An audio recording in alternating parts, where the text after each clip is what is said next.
This episode is brought to you by Vital Farms. Isn't it bullshit to have to question where your food comes from? At Vital Farms, you can trace your pasture-raised eggs all the way back to the source, the pasture. On the side of each pasture-raised carton of eggs, you'll find the name of the farm where your eggs were laid. And when you look the farm up on their website, you'll get a peek at all the sunshine, fresh air, and open space the hens enjoy.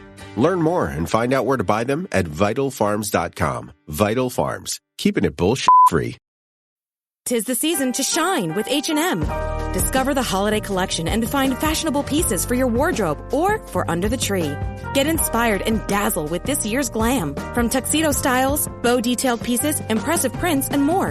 From unforgettable looks to unforgettable gifts. With fashion finds to home decor, find it all at H&M. Treat your loved ones and yourself this season. Shop in-store or at hm.com. This episode is brought to you by Shopify.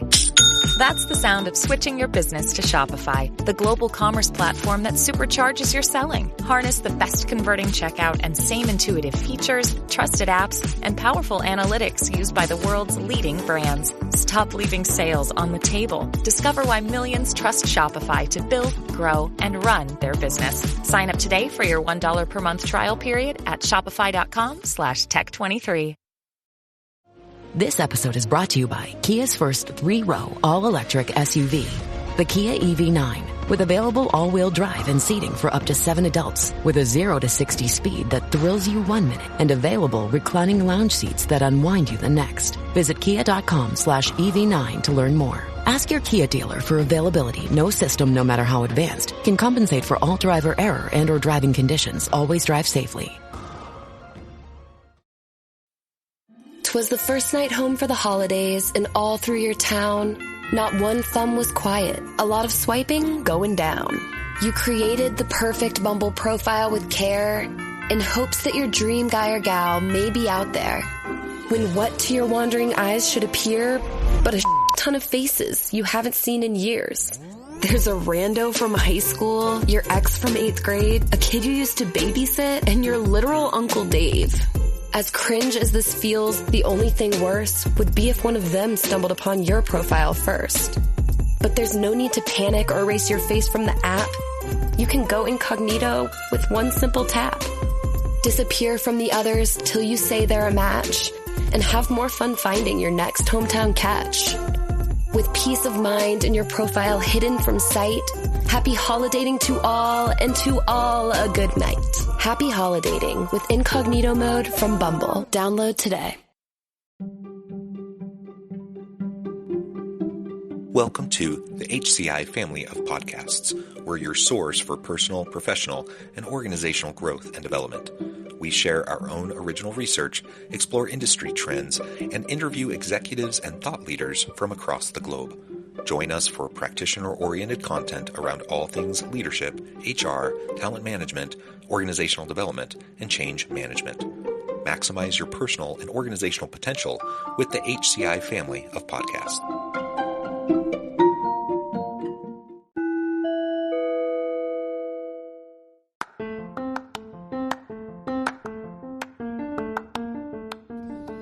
Welcome to the podcast.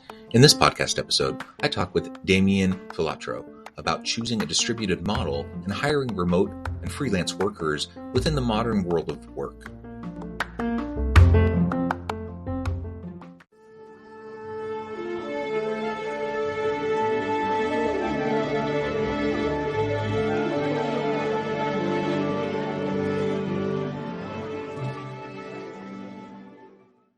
Damien Filiatrault, welcome to the conversation today. Thanks, John. It's a pleasure to be with you. You're joining us from California. I'm south of Salt Lake City in Utah.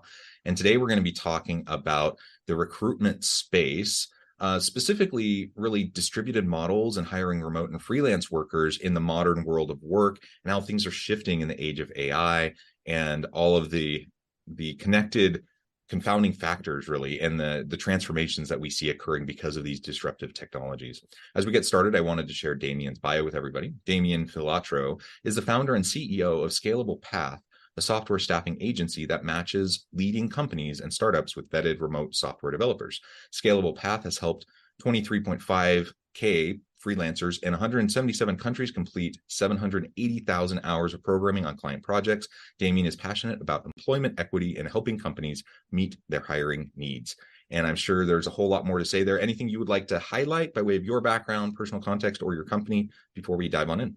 Just to say that I started the company back in 2010 after spending a stint in India, managing a team over there, and saw the challenges of the time zone and the culture working with the US. And since then started working a lot with developers in Latin America for our US clients, and found that with the time zone and the cultural affinity, that worked pretty darn well. Just a little more. 'Twas the first night home for the holidays, and all through your town, not one thumb was quiet. A lot of swiping going down. You created the perfect Bumble profile with care in hopes that your dream guy or gal may be out there.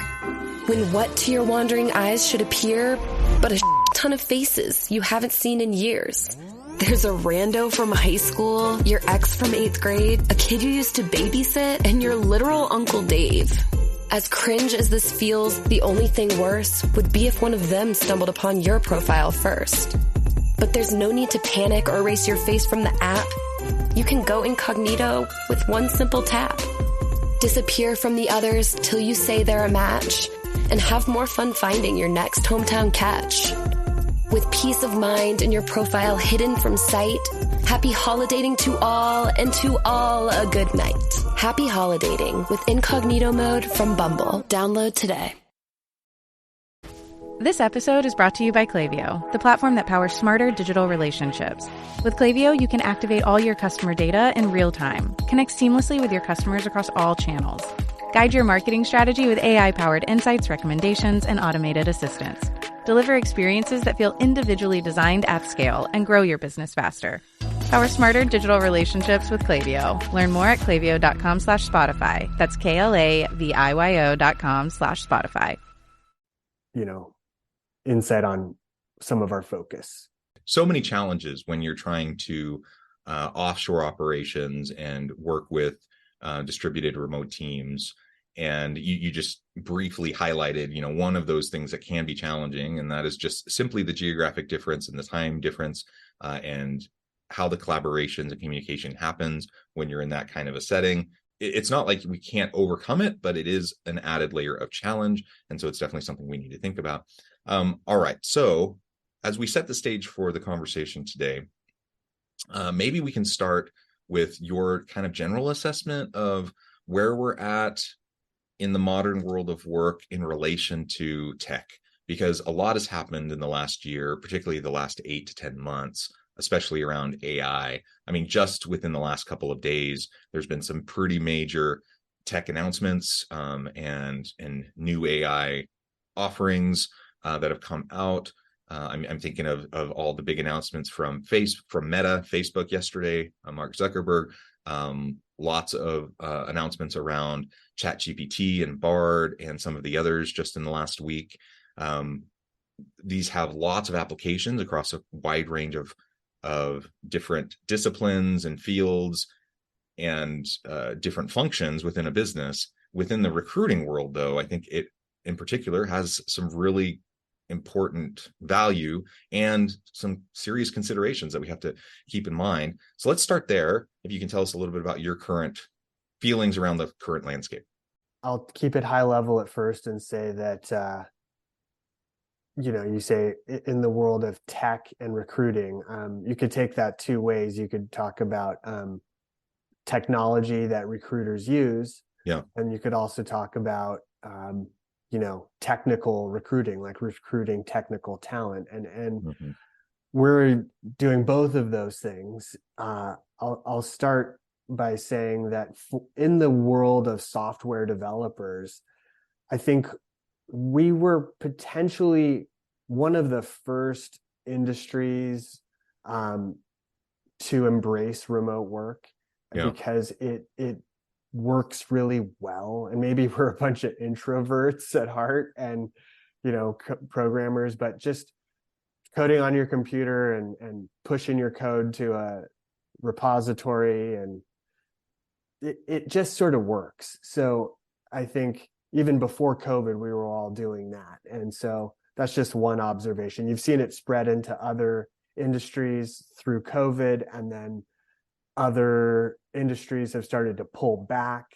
Where it will stick is interesting. But one topic that we could go into, but I'll just make a comment on, is that there's always a balance as a company when you're hiring and you're considering working with a remote team, is what's going to make your workers happy, right? And there's a balance of power shifting there, where it's like some of the best workers out there really want to be remote.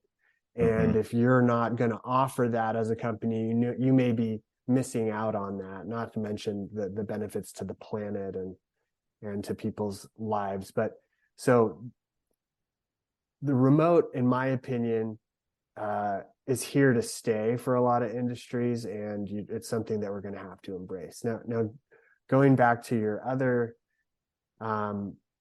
way you can interpret your question of like tech in recruiting, there are a lot of people out there who have been using automation in QA. I mean, we've been doing that for a while, and then more recently, AI. AI, I would see as a subset of automation. It's just a more advanced form of automation in hiring. And I think that my personal opinion is there's a lot of good tools out there. You have to be really careful about where you implement it in your process to make sure that you don't degrade the process for either the applicants or your clients, the hiring, the person doing the hiring, whether that's yourself or a client of yours. And I think, in my opinion, a lot of the companies out there are taking it a bit too far on the AI and automation. There's a little bit of like a hype going around where everything's got to be AI, or that the thing you've got to prioritize is saving cost at all cost, right? And I think if you try to offload some crucial steps like interviewing people by AI, I think AI can do it, right? But are the results really good or reliable? I don't think we're there yet. And I think a lot of people are kind of pretending that we are there, and just because it can save them a lot of money or time, or even potentially they can tell a story to VC companies to get funding for their product, and VCs are eating up the AI story. So just how that reflects back to our business, like we'll use automation in parts of our flow, but when it comes down to performing interviews with candidates, we have real humans doing it live on Zoom, just like we're doing right now. And so you know who you're talking to. You can tell whether you can't always tell whether someone's telling the truth, but I think it's easier for a human than a piece of software to tell if someone's being real with you. So yeah. Well, can I zoom in a little bit on a couple of those points? Because I think you made some really good points and highlighted some really significant issues. So one, simply the AI bandwagon effect.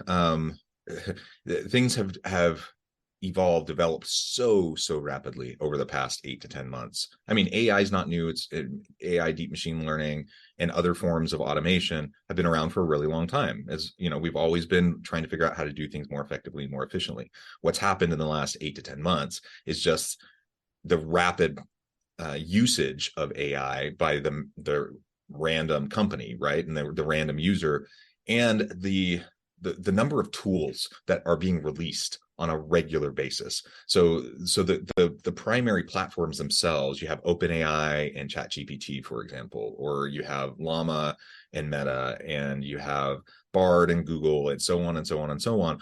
all of these companies keep on rolling out new features at a very rapid pace, and then users or various companies are then spinning out new tools utilizing and based on these AI frameworks. And those tools are coming out constantly. So almost a week doesn't go by that we don't have at least a couple dozen new business application tools that utilize AI in some way, these large language models, which on one hand is really cool. And it's a fun kind of wild west world of like all these potential opportunities. On the other hand, what I see as a very dangerous thing is not even the ethical concerns of AI and all that. That's a whole other conversation, but just like the practicality of being able to use all of these tools. So I see so many companies, because the siren song of efficiency and productivity and everything, they just keep adopting tool after tool after tool, and there's no possible way you can use all those tools effectively. So you start to get buried by tools, none of which you're fully utilizing, all of which are still kind of building the plane while they're flying it. None of them really quite know what they're doing, and they haven't really proven their use cases yet. And so I'm all for experimentation, but you have to be very careful that you don't, start drowning by just the mass amounts of these tools that are out there. And you're constantly, you could very easily burn out your team with rolling out new things constantly, literally almost every week, if you were on top of all the new releases of AI tools. Another thing that you mentioned, specifically in the recruitment space, is there are very important human touch points in the applicant experience process, right? And so you have to think about the applicant experience and how that feeds into the employee experience. And you want people to have a really great experience.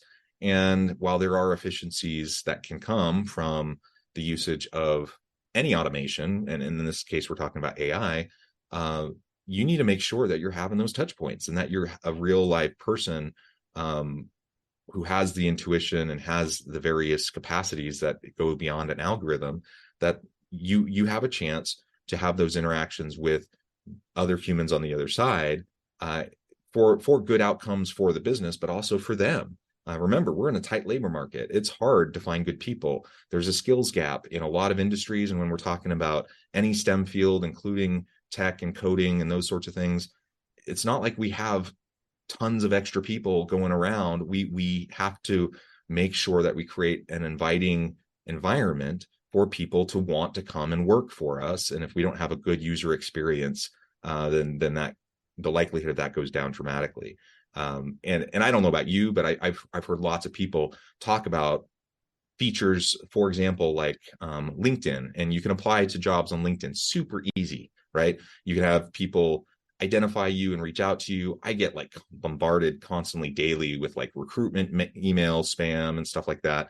But also, if you ever go into like the jobs area of LinkedIn, I mean, they have like quick apply kind of features, and you can go in, and if I wanted to, I could probably spend an hour and apply for like 50 jobs, super fast and easy. The question is, does it do any good? Does anyone actually look at it? Because all of that is just AI algorithm behind the scenes trying to figure stuff out. I 100% agree with that. Absolutely. I mean, you bring up a good point there. Like, all this automation is just automation is a big bucket, right? Yeah. And so, but I want to come back to two things you said. But yes, this thing where, oh yeah, our lives will just get easier because we can automate the application to a position, or automate the parsing of a resume, or the review, or we can send a candidate a link and say, record your own interview with this AI, and then we're going to analyze your answers. And then no, humans aren't doing anything anymore. So then you just, instead of getting 100 or 200 applicants for a job that a human could actually parse, now you've got 1,000, and you actually can't do anything without AI because you're never going to have time to do it anyway. And all you needed to hire was one person anyway. I mean, do you really need thousands of applicants necessarily? Like, so there are so many things to unpack in there too. I mean, like, I can share a link with you, but digging into the area that I'm most kind of paying attention to is like, can AI actually like review someone's resume and like interview them and actually replace the human recruiter?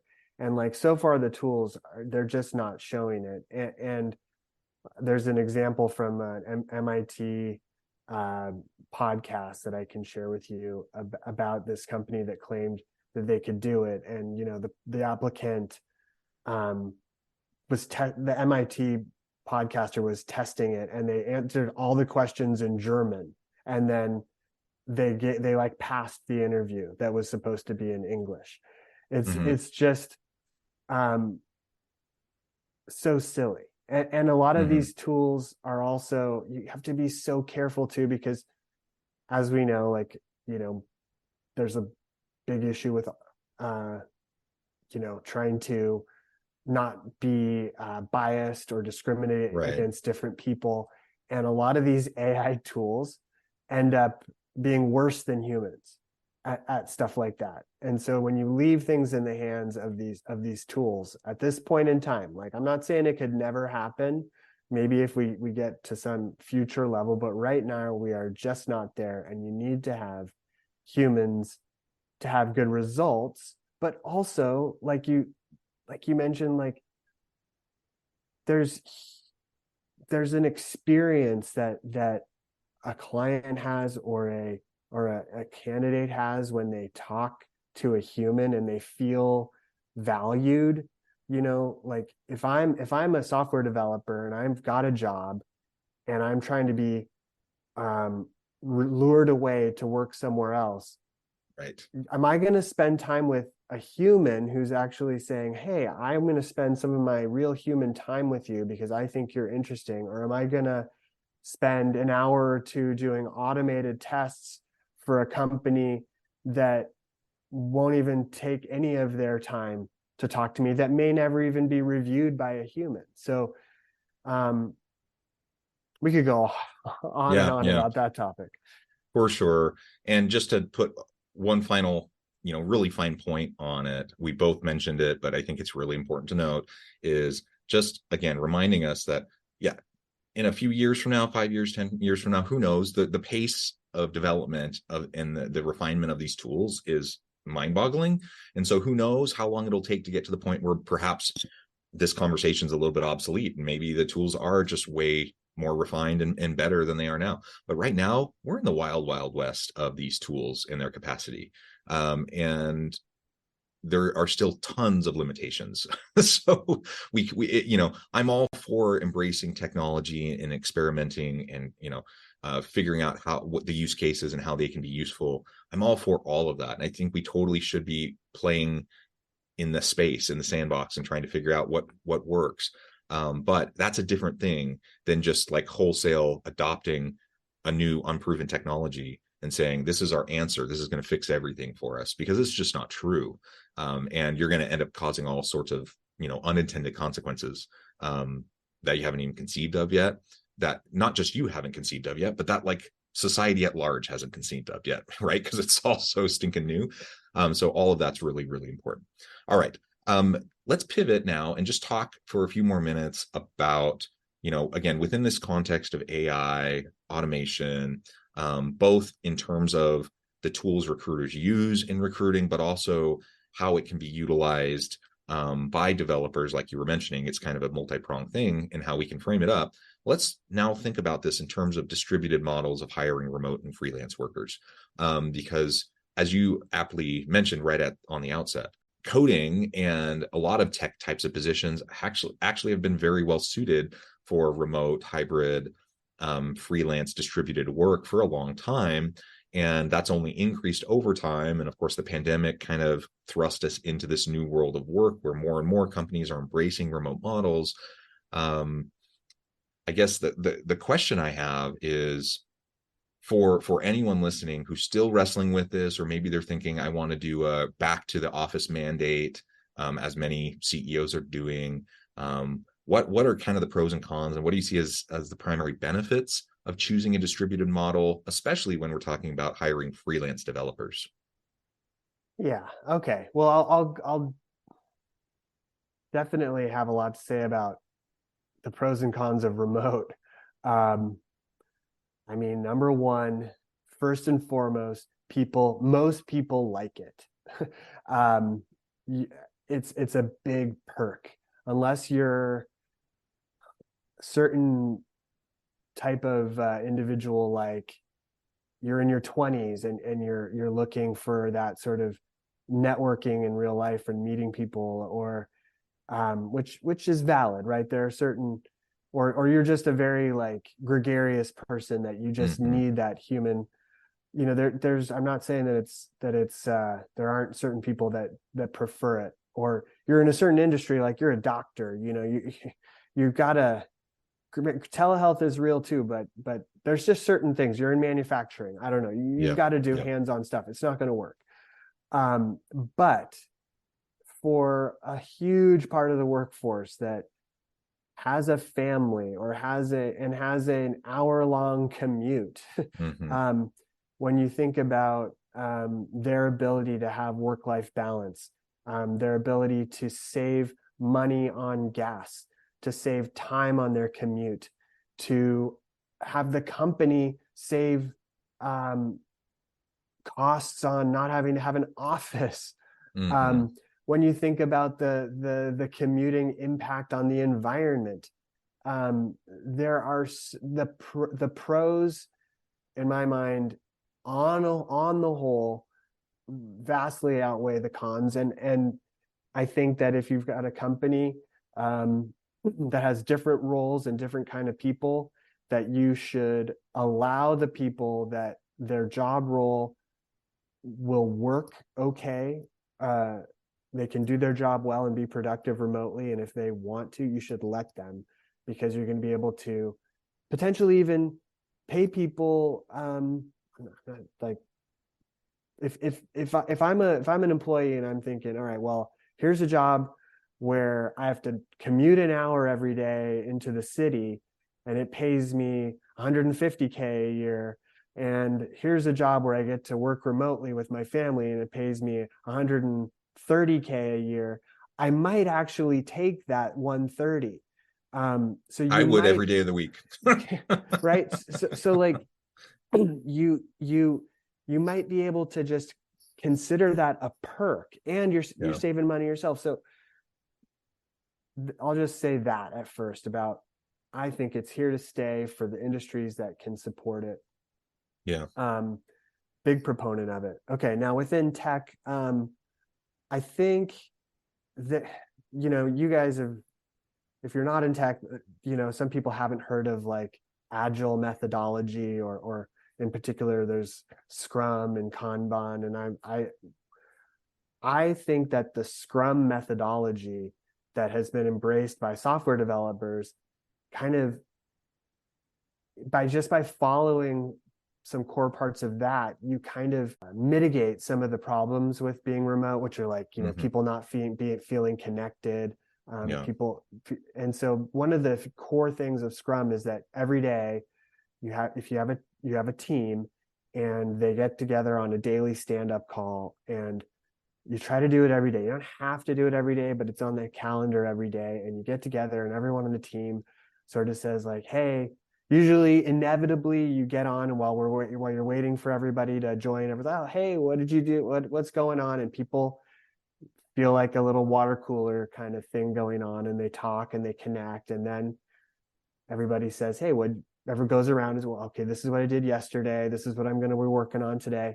These are the questions I have, and it spurs conversation and connection. And that sort of, not all software teams follow that, but we try to make teams follow that. And I think it goes a long way when you follow that methodology. You don't just let people go remote and don't kind of add any sort of structure that forces them to come together and collaborate. Yeah, I completely agree. I think finding ways to embed touch points with remote or hybrid workers, you can build in mechanisms. It doesn't happen as organically as it might in a physical office space, but it doesn't mean it can't happen. You just have to whether it's a scrum or there's a variety of things you can do to just make sure that you have mechanisms for people to be touching base and interacting with each other and feeling a sense of belonging and community and collaboration and all those things, which are usually the things people are highlighting when they say, oh, you got to get back to the office.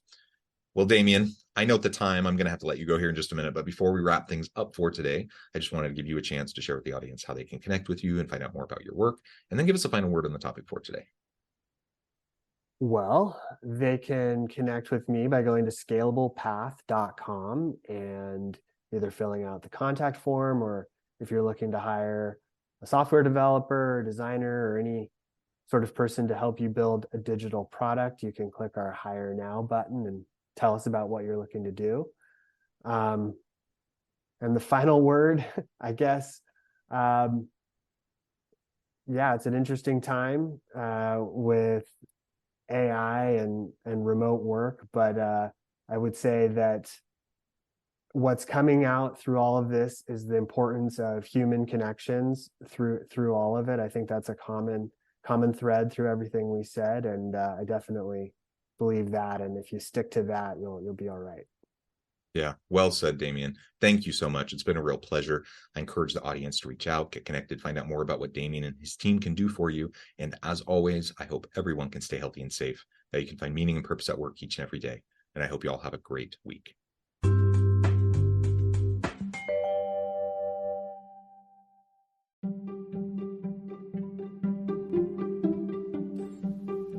Thanks for joining us for this episode of the podcast.